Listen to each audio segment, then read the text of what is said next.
हाँ जी, कैसे हैं मेरे सारे भाई? चल रही है आप लोगों की प्रैक्टिस चल रही है? छक्के देख रहे हो कैसे लग रहे हैं? आईपीएल देख रहे होंगे ना सारे प्लेयर। चलो आईपीएल में छक्के मत मारना सीखना, उनको देखना कैसे मिडल करते हैं, कहाँ मीट करते हैं बॉल को, कैसे टाइम करते हैं, है ना, कैसे जज करते हैं। ये सारी चीज सीखने की होती है। ईशान किशन ने 50 बना दिया, 70 बना दिया, किसी और प्लेयर ने बना दिया, उस पर नहीं खुश होना। आप ये देखना है आपको कि वहाँ कहाँ मीट करते हैं बॉल, आंखों के नीचे खेल रहे हैं, कहाँ खेल रहे हैं, स्टेप आउट करते हैं तो कहाँ मीट करते हैं, एल्बोज कैसे रहती हैं, है ना, बॉडी का पोजीशन कैसा रहता है, उनकी वाइल बैटिंग फॉलो थ्रू कैसा रहता है, ये सारी चीजें ना, ये सारी चीजें आपको सीखनी है। चलिए एक वीडियो फिर से मैं कट शॉट के ऊपर लेके आया हूँ।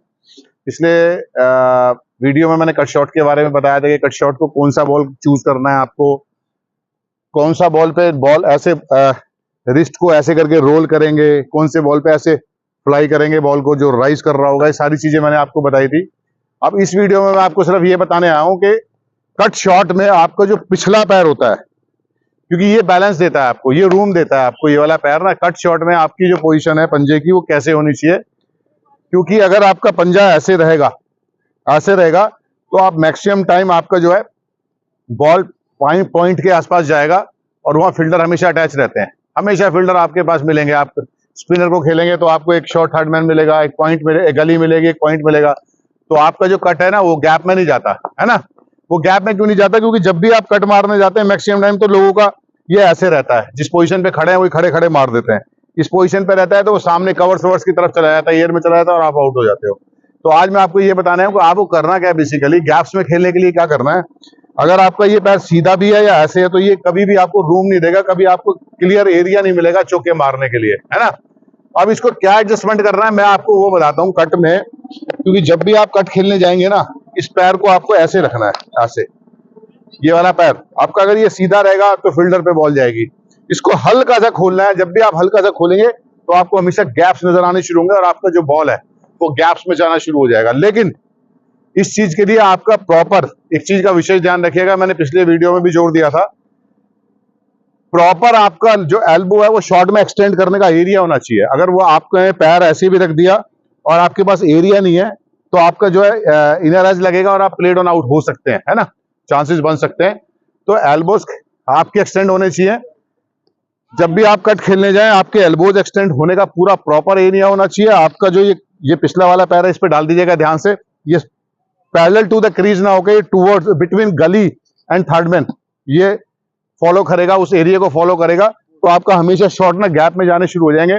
आप देखते होंगे वीरेंद्र सहवाग को, या जितने भी हमारे कट मास्टर प्लेयर्स हैं, सचिन तेंदुलकर को, इनको देखते इधर गली खड़ी होती है उधर।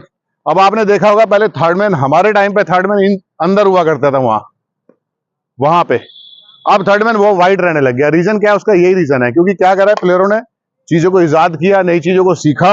जब वो कट को मारते हैं, अब ये पीछे वाला कट का ये वाला पैर, इसका जो टो है ये बिटवीन थर्ड मैन और रहता है, तो वो उधर चौके लगने लग गए थे। तो अब उन्होंने क्या करा, इधर वाला एरिया स्लिप से कवर कर दिया और उसको, क्योंकि स्लिप के पीछे रहता था, ऑलमोस्ट थोड़ा साइड में रहता था, अब उसको ज्यादा वाइड कर दिया है जिससे कि वो चौके को सेव कर सके।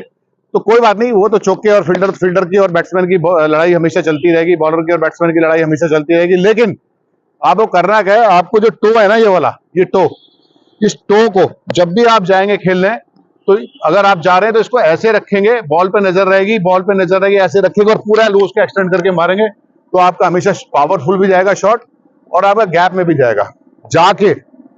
और ध्यान से इन चीजों को ना मैं हमेशा इसलिए बोलता हूं, जाके टीवी पे देखिएगा कि बड़े प्लेयर, वीरेंद्र सहवाग हो गया, कोई भी हो गया, जितने भी आपके लाइकिंग के प्लेयर हैं जो कट मारते हैं, उनको देखिएगा वो जब कट मारते हैं तो उनका बॉल कहां जाता है ना। तो ये सब देखने की और सीखने की जो चीजें होती हैं, फिर उन चीजों को अप्लाई करना है। क्योंकि बेसिक सभी का एक होता है, चाहे वो विराट कोहली हो, चाहे सुनील गावस्कर हो, सचिन तेंदुलकर हो, या रिकी पॉन्टिंग हो, इस्माम उल हक हो, कोई भी जिसका बेसिक अच्छा होगा वो सर्वाइव करेगा, वो आगे तक जाएगा, है ना। क्योंकि बेसिक्स आपको हमेशा अलाइव रखता है। आपके बेसिक स्ट्रांग नहीं है, आपको कोई भी बॉल आएगी कभी भी आगे, और आपको मीन्स अगर मान लिया हमने एक वॉल को तैयार किया, उसके अंदर सीमेंट को अप्लाई नहीं किया, उसको रेत और चूना वूना लगा के ऐसे बना दिया, तो ऐसे आप हाथ मारोगे तो गिर जाएगी। तो वो हम लोगों की पोजीशन है। तो हमें सीमेंट अप्लाई करने के लिए क्या करना है, हमें चीजों को बेहतर करना है, ठीक है। जब चीजों को आप बेहतर करेंगे तो आपके रिजल्ट्स भी बेहतर ही आएंगे। और हमेशा ध्यान रखिएगा, हम पॉजिटिविटी और ये सब चीज सुनते हैं, पॉजिटिविटी कब आती है,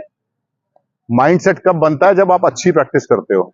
जब आप यहाँ 25 बार नेट्स में आउट होके जाओगे ना, तो आप कभी भी बहुत अच्छी पॉजिटिविटी के साथ और बहुत अच्छे माइंडसेट के साथ घर नहीं जाओगे। तो इसलिए मेरे भाइयों, मेरी रिक्वेस्ट है, टेक्निक पे काम करना शुरू करें। मैं फिर से एक चीज को रिपीट करता हूं, जब भी कट शॉट खेलने जाए तो इसको, ये गली और थर्ड मैन के बीच में ये वाला टो आपका जाएगा, तो हमेशा आपका शॉट गैप में जाएगा और आपके आउट होने के चांसेस भी खत्म हो जाएंगे और आपको मैक्सिमम टाइम बाउंड्री मिलने के चांसेस बढ़ जाएंगे। चलिए इसको देखिएगा, जाके सीखिएगा। अगर आपको समझ में आती है मेरी चीजें तो प्लीज सब्सक्राइब करिएगा, लाइक करिएगा, शेयर करिएगा एंड कमेंट्स करिएगा। Thank you very much, God bless you all.